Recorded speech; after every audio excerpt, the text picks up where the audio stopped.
और गांव-गांव जाकर पार्टी का क्या मकसद है, इस आंदोलन का क्या मकसद है, उसको समझाने का प्रयास किया, लोगों से बातचीत की, अपनी बात कही। तो सबसे पहले तो उन सभी साथियों को हृदय से धन्यवाद और बधाई देना चाहता हूं जिन्होंने 4 दिन की पूरी यात्रा पैदल पहुंचने लगाई।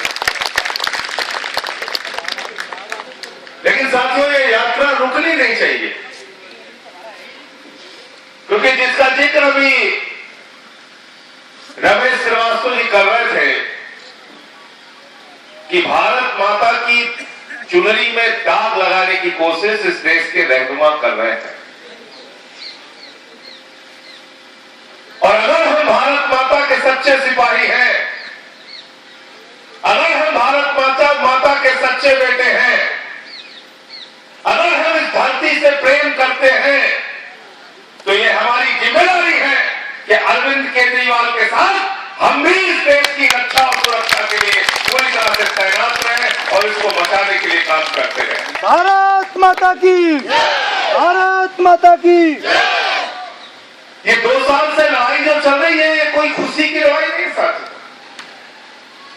ये 4 दिन से जो ठंडी में यात्रा निकली है, ये भी कोई खुशी का कारण नहीं है कि गांव में कोई उत्साह और उल्लास पैदा करने के लिए लोग निकले, बल्कि इसलिए निकले हैं कि ये बता सके कि आज ये देश गरीबी और अमीरी की इतनी बड़ी खाई में बटा हुआ है कि एक तरफ मैं कल दिल्ली के अंदर था, एक प्रदर्शन में था, वहां पर झोपड़पट्टी उजाड़ी जा रही थी। हमने पूछा किसकी झोपड़पट्टी है? बोले बिहार और उत्तर प्रदेश से लोग आकर यहां पर झोपड़पट्टी बनाकर रह रहे हैं, अवैध ढंग से झोपड़पट्टी बनाकर रह रहे हैं। हमने कहा करते क्या है? बोले कोई सब्जी बेचता है, कोई मजदूरी करता है, कोई ठेला लगाता है, कोई रात रात भर जाकर अमीरों के घर के सामने पहरेदारी करता है। वो लोग इस झोपड़पट्टी में रहते हैं, उनकी झोपड़पट्टी उजाड़ने के लिए वहां की सरकार आ रही थी। तो अरविंद केजरीवाल और हम सारे लोग पहुंच गए। हमने पूछा क्यों उजाड़ने आए हो? बोले अवैध ढंग से ये झोपड़पट्टी बनाई गई है, इसलिए उजाड़ने आया हूं। अभी मैं आ रहा था साथियों यमुना एक्सप्रेस वे से, और वो एक्सप्रेस वे का रास्ता शानदार तरीके से बनाया गया रास्ता, जिसमें 2 घंटे में आप दिल्ली से लेकर यहां तक की दूरी पूरी कर सकते हैं। तो मैंने देखा कि रास्ते के एक तरफ काफी दूर तक तार लगे हुए थे और दूसरी तरफ काफी दूर तक तार लगे हुए थे। यानी दाहिने हाथ पर, रास्ते के दाहिने हाथ पर गांव के किसानों की जितनी जमीन थी और बाएं हाथ पर गांव के किसानों की जितनी जमीन थी, वो 180 किलोमीटर के रास्ते में गांव के किसानों की जमीन को जबरन कब्जा करके जेपी ग्रुप को दे दिया गया। उनकी जमीन का अवैध ढंग से कब्जा किया गया कि नहीं किया गया? और कितने एकड़ किया गया? कितने एकड़ किया गया? हजारों एकड़ जमीन किसानों का कब्जा किया गया। आपको पता नहीं, याद है कि आप भूल गए, लेकिन 2010 की 14 अगस्त की रात मुझको खूब याद है, क्योंकि मैं अलीगढ़ के टप्पल में आया हुआ था। वहां पर राम बाबू कटेरिया किसानों के आंदोलन की अगुवाई कर रहे थे। वो कह रहे थे किसानों की जमीनों का जबरन कब्जा मत करो, अगर कब्जा कर रहे हो तो इस जमीन का उचित मुआवजा दे दो। तो सरकार ने उचित मुआवजा तो नहीं दिया, किसानों को दौड़ा दौड़ा कर लाठियों से पीटने का काम किया और किसानों के ऊपर गोलियां चलवाने का काम किया, जिसमें 5 किसानों की मौत हो गई साथियों, 5 किसानों की मौत। हमारे जमीन जिसको हमारे बाप दादा ने सींचा, बनाया, उसमें फसलें पैदा की, उससे हम अपना परिवार चलाते हैं, उस जमीन को जबरन सरकार कब्जा करती है। और जब हम कहते हैं कि हमारी जमीन को जबरन कब्जा मत करो, तो हमारे किसान भाइयों को गोलियों से भून कर मौत के घाट उतार दिया जाता है।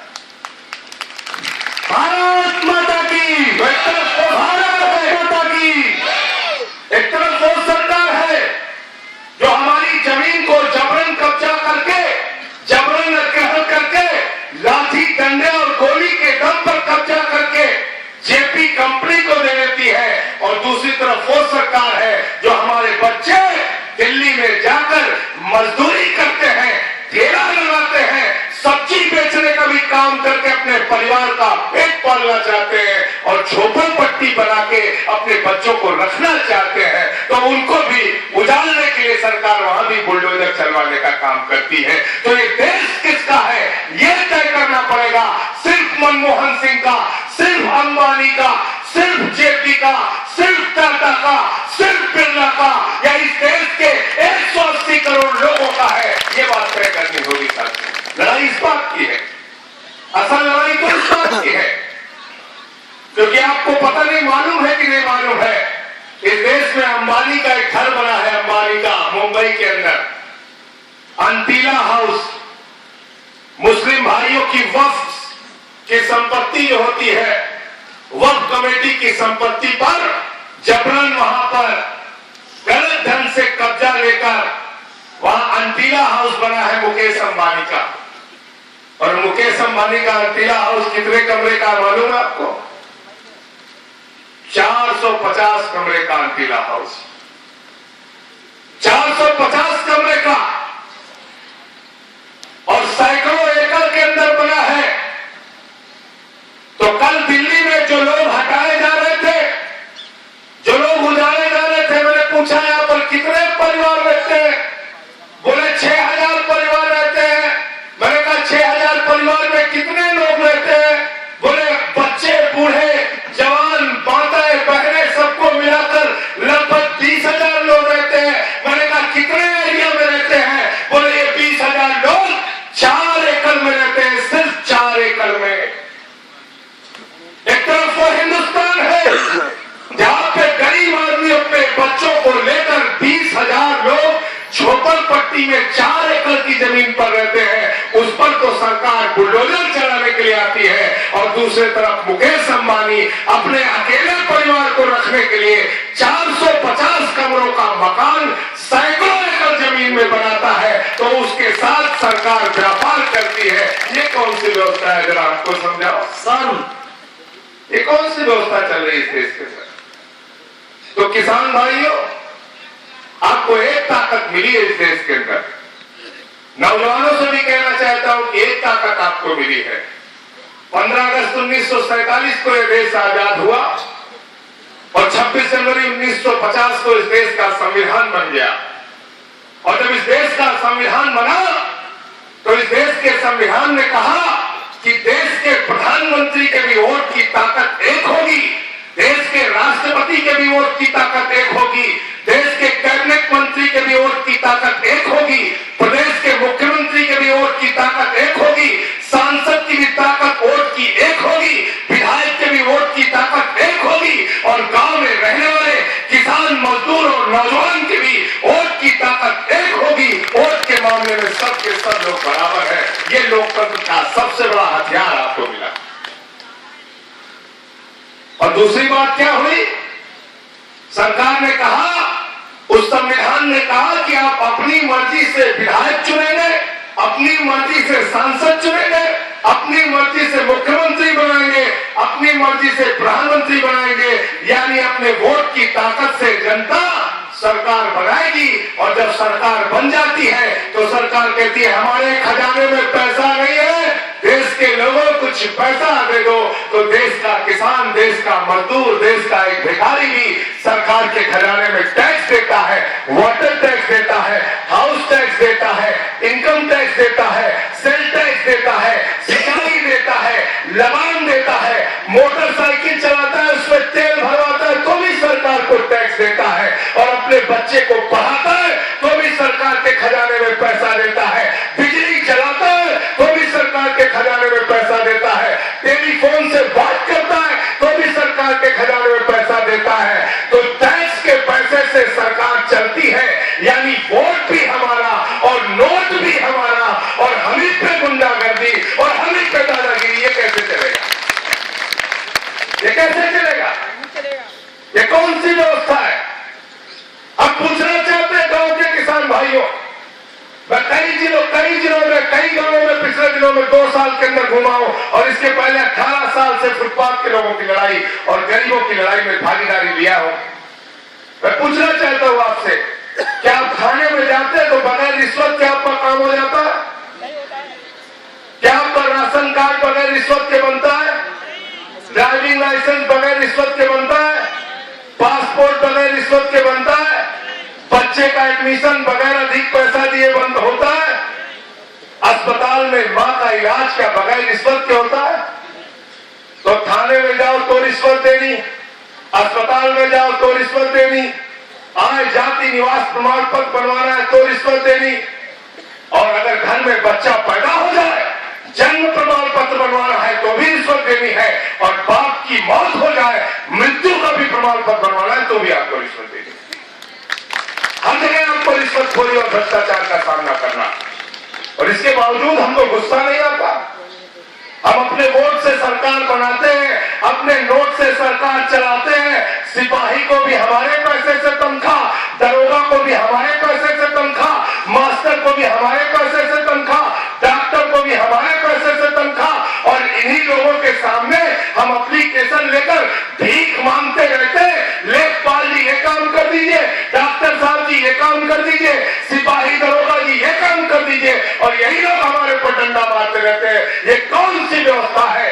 अरविंद केजरीवाल और आम आदमी की पार्टी इस भ्रष्ट व्यवस्था को खत्म करना चाहती है, खत्म करना चाहती है। और हमारा सपना है स्वराज का सपना, और स्वराज का सपना ये कहता है कि गांव में अगर मास्टर नहीं पढ़ाता, अगर इलाके का सिपाही आकर आप पर डंडा चलाता है तो ग्राम सभा की बैठक बुलाई जाएगी, और ग्राम सभा की बैठक में एक प्रस्ताव पारित हो जाएगा, गांव का मास्टर ठीक से पढ़ाता नहीं है, इसको सस्पेंड किया जाता है, तो जिले का जिलाधिकारी दूसरे दिन उस मास्टर को गांव से हटा देगा।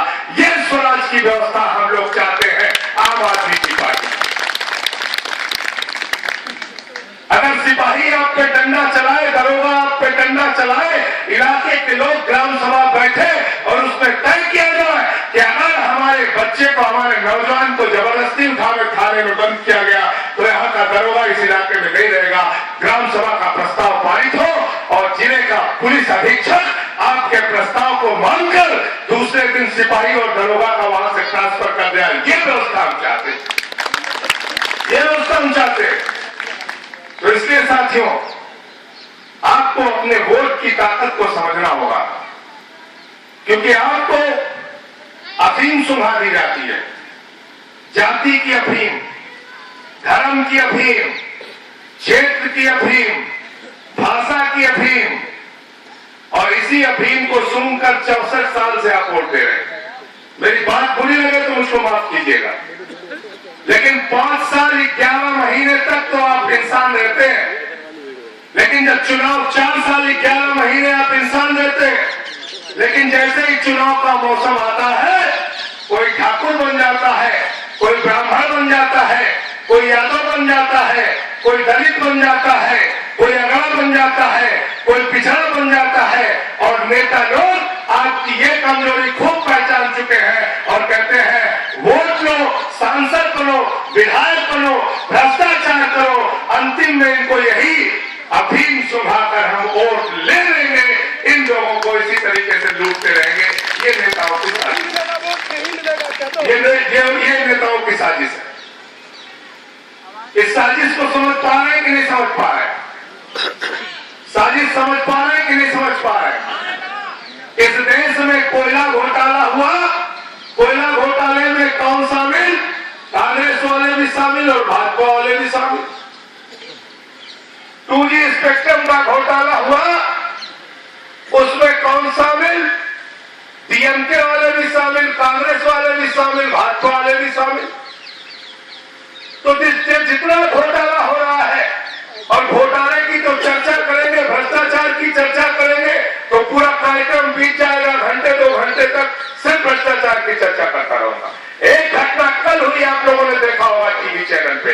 आपके इलाके के भी नौजवान सेना में जाते हैं, युद्ध करते हैं, लड़ते हैं, सेना के लोग कुर्बानी देते हैं हमको और आपको बचाने के लिए, देश की, भारत माता की सीमा की सुरक्षा करने के लिए। लेकिन कल आपने देखा कि एक सुरेंद्र सिंह नौजवान जो था, एनएसजी का नौजवान, उसको जबरदस्ती 14 साल और 3 महीने पर उसको नौकरी से निकाल दिया गया, जिसने 26/11 में आपको आतंकवादियों से बचाया था, मुंबई में ताज में लड़ाई लड़ी थी, ऐसे व्यक्ति को 14 साल और 3 महीने में सेना से बाहर कर दिया गया। वो कल रो रहा था और अफसोस कर रहा था कि भारत माता के ऐसे रहनुमा अगर देश की संसद में बैठेंगे, अगर सरकार चलाएंगे कि हमारे नौजवानों का भी वो सम्मान नहीं कर सकते, तो देश का कोई भला होने वाला नहीं है और हमारा आपका कोई भला होने वाला नहीं।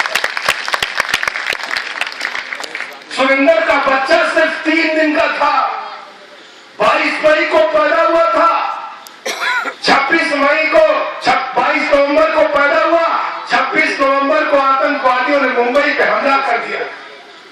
ड्यूटी पे था, घर आने वाला था अपने बच्चे को देखने, लेकिन जब मुंबई से बुलावा आया तो उस सुरेंद्र सिंह एनएसजी के जवान ने कहा, हम अपने बच्चे का मुंह नहीं देखेंगे, पहले आतंकवादियों को इस भारत की धरती से खदेड़ने का काम किया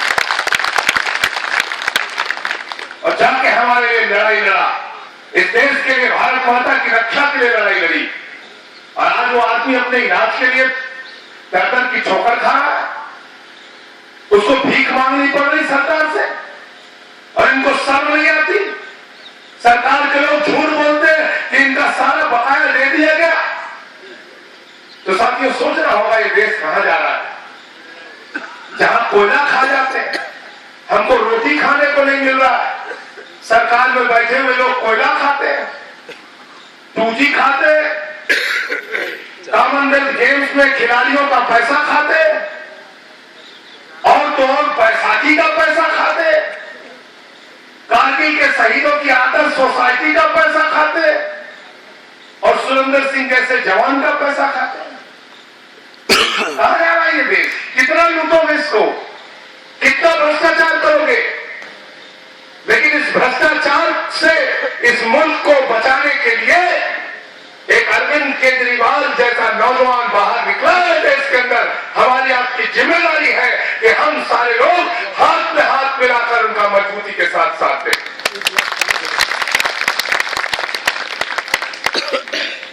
क्योंकि हमने पिछले 64 सालों में अपने खिलाफ वोट दिया है साथियों, अपने बच्चों के भविष्य के खिलाफ वोट दिया। हमने कभी शिक्षा के नाम पे वोट नहीं दिया, हमने कभी पानी के नाम पर वोट नहीं दिया, हमने कभी बिजली के नाम पर वोट नहीं दिया, हमने कभी बेरोजगारी दूर करने के लिए वोट नहीं दिया, हमने कभी खाद समय से मिल जाए इस नाम पे वोट नहीं दिया, हमने कभी सिंचाई ठीक समय से पानी हमको मिल जाए इसलिए वोट नहीं दिया। हमने जब भी 64 सालों में वोट दिया, कभी जात के नाम पे दिया, कभी बिरादरी के नाम पे दिया, कभी धर्म के नाम पर दिया, कभी क्षेत्र के नाम पर दिया, कभी भाषा के नाम पर दिया, और कभी पैसे के नाम पर दिया। इन सारी दीवारों को इस बार चुनाव में जब आए, तो मौका आए 2014 के चुनाव का, तो इसको कूड़ेदान में डालकर तब बूथ पर वोट देने के लिए जाना। तब हमारी आपकी और आने वाली पीढ़ी की भविष्य बन सकेगी, और तब भारत माता की रक्षा हम आप कर पाएंगे। अपने भी इससे उम्मीदवार खड़ा करो। कोई जरूरत नहीं है कि बड़े बड़े गुंडों और माफियाओं को उनके पीछे टहलने की, उनके आगे हाथ जोड़कर उनसे निवेदन करने की कोई जरूरत नहीं है आपको। आज उत्तर प्रदेश की हालत क्या आपको मालूम है? 190 अपराधी उत्तर प्रदेश की विधानसभा में बैठ गए। देश की संसद में 162 अपराधी सांसद बैठ गए। हमारी आपकी कमी से, क्योंकि हम वोट देते हैं, हम कहते हैं इन्होंने भ्रष्टाचार किया, इन्होंने अपराध किया, वो कहते हैं हम जनता की अदालत से जीत के आए। और जब ये बात कहते हैं तो मेरा सर, पता नहीं आपका सर सन से झुकता है कि नहीं झुकता है, लेकिन मेरा सर जो है वो सन से झुक जाता है, ये सोचकर कि हमारी देश की पार्लियामेंट में लालू यादव जैसे लोग बैठे हैं, धनंजय सिंह जैसे माफिया बैठे हुए हैं। ये सोचकर हमारा सन से झुक जाता है कि भारत माता की रक्षा ये कैसे करेंगे। भारत माता की 162 सांसद जिस मुल्क के अंदर अपराधी होंगे, कल को इनकी संख्या 300 हो जाए। आज जन लोकपाल नहीं पास कर रहे, कल को ये कानून बना देंगे कि हत्या 1 करोगे तो आपको पद्म विभूषण मिलेगा, 5 हत्या करोगे तो आपको और बड़ा वेतन मिलेगा, और अगर आप अच्छे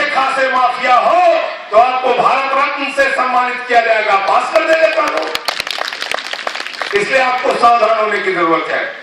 विधानसभा और लोकसभा में हमारे आपके लिए नीतियां बनती है, कानून बनता है। अगर मंदिर के पुजारी का चुनाव करना हो तो सबसे अच्छे पढ़े लिखे किसी योग्य हिंदू को ही मंदिर का पुजारी बनाना, इसमें मेरी कोई आपत्ति नहीं है। अगर शादी ब्याह करना हो मीटिंग में तो अपनी जात बिरादरी में अपने धर्म के अंदर कर लेना, इसमें भी मेरी कोई आपत्ति नहीं है। अगर मस्जिद का इमाम बनाना हो तो किसी पढ़े लिखे मुसलमान को ही उसका इमाम बनाना, इसमें भी मेरी कोई आपत्ति नहीं है।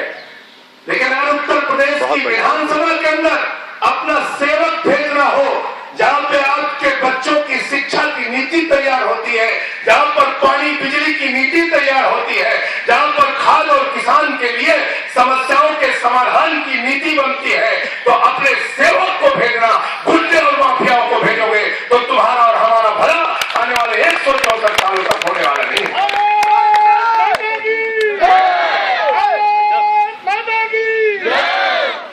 उसमें जात बिरादरी मत देखना, उसमें देखना कि कौन सा ऐसा व्यक्ति है आपके इलाके से जो आपकी सच्ची सेवा ईमानदारी के साथ सेवा कर सकता है। और हम दो महत्वपूर्ण कानून की बात कर रहे हैं। एक तो यह कि इस देश के अंदर राइट टू रिजेक्ट का कानून बनना चाहिए, नापसंदगी का वोट देने का कानून बनना चाहिए। अगर हमारे क्षेत्र में सारे गुंडे और माफिया खड़े हो जाए तो एक बटन होनी चाहिए कि इनमें से हम किसी को वोट नहीं देना चाहते, उनको हम दबा दें और नापसंदगी का वोट दें। और दूसरा अधिकार होना चाहिए कि अगर हम किसी को अच्छा समझकर चुनाव जिताकर भेजते और विधानसभा और लोकसभा में पहुंचने के बाद वो बेईमान और भ्रष्ट हो जाए तो राइट टू रिकॉल का कानून होना चाहिए। उसको फिर वहां की जनता 6 महीने के बाद उसको अधिकार हो कि वापस बुला के कहे कि तुम हमारी सेवा ठीक से नहीं कर पाए सांसद जी, विधायक जी, अब आप क्षेत्र में रहकर हमारे साथ घूमिए, आपको संसद और विधानसभा में बैठने की जरूरत नहीं है। राइट टू रिकॉल का कानून होना चाहिए। तो इसलिए बड़े सपने को लेकर 26 तारीख को जंतर मंतर पर पार्टी का अनाउंसमेंट होने जा रहा है। आगरा एक बहुत महत्वपूर्ण जिला है जो शुरू से 2 सालों से लगातार हाथों में तिरंगा लेके यहाँ के साथी मैदान में भ्रष्टाचार के खिलाफ लड़ रहे हैं। चाहे वो साथी हमारे दीपक सरीन जी हो, चाहे सुधीर भाई हो, चाहे हमारे साथी संजीव हो, खलुआ गांव के हमारे और भी तमाम नौजवान साथी हैं, आकाश जैन है, गौरव है, बहुत सारे नौजवान हैं। डॉक्टर संदीप के बारे में भी चर्चा कर रहे थे हमारे दीपक भाई की, वो आए हुए हैं, डॉक्टरी का काम करते हैं लंदन के अंदर और 4 दिन से वो हिंदुस्तान की हालत देख रहे हैं, क्या हो रहा है देश के अंदर। तो लोग भावनाओं से जुड़े, विचारों से जुड़े हुए। बहुत सारे चार्टेड अकाउंटेंट्स को पढ़ाने का, शिक्षा देने का काम करते हैं। रमेश श्रीवास्तव जी हमारे बीच में आए हुए। विशाल भाई पश्चिमी उत्तर प्रदेश के कई जिलों में, गांवों में जा के संगठन बनाने का काम कर रहे हैं। हमारे साथी विवेक यादव जी हैं, मैनपुरी में पूरे संगठन को वहां पे लगातार मेहनत से खड़ा कर रहे हैं और उन लोगों से लड़ रहे हैं जो भ्रष्टाचार को मजबूत करने की कोशिश कर रहे हैं, भ्रष्टाचार को बढ़ावा देने का काम कर रहे हैं। तो इसलिए साथियों, अंत में इन लाइनों के साथ कि अमन बिक रहा है, चमन बिक रहा है, गरीबों के तन का कफन बिक रहा है, बाजारों में राधा का तन बिक रहा है। और यारो बुरा न मानो तो कह दूं, इन बेईमानों के हाथों वतन बिक रहा है, इन बेईमानों के हाथों वतन बिक रहा है। इस वतन को बचाने की जिम्मेदारी हमारे आपके कंधों पर है। भाई अरविंद केजरीवाल जी 26 नवंबर से जंतर मंतर पे आम आदमी की पार्टी की शुरुआत करने जा रहे हैं और इस देश के सभी आम आदमी, चाहे वो माताएं हो, बहनें हो, नौजवान हो, मजदूर हो, किसान हो, सबको संगठित होकर इन भ्रष्टाचारियों को 2014 के चुनाव में संसद से खदेड़ना है, वहां से बाहर करना है और कहना है हम अपना जनलोकपाल कानून खुद बनाएंगे, खुद बनाएंगे जनलोकपाल कानून।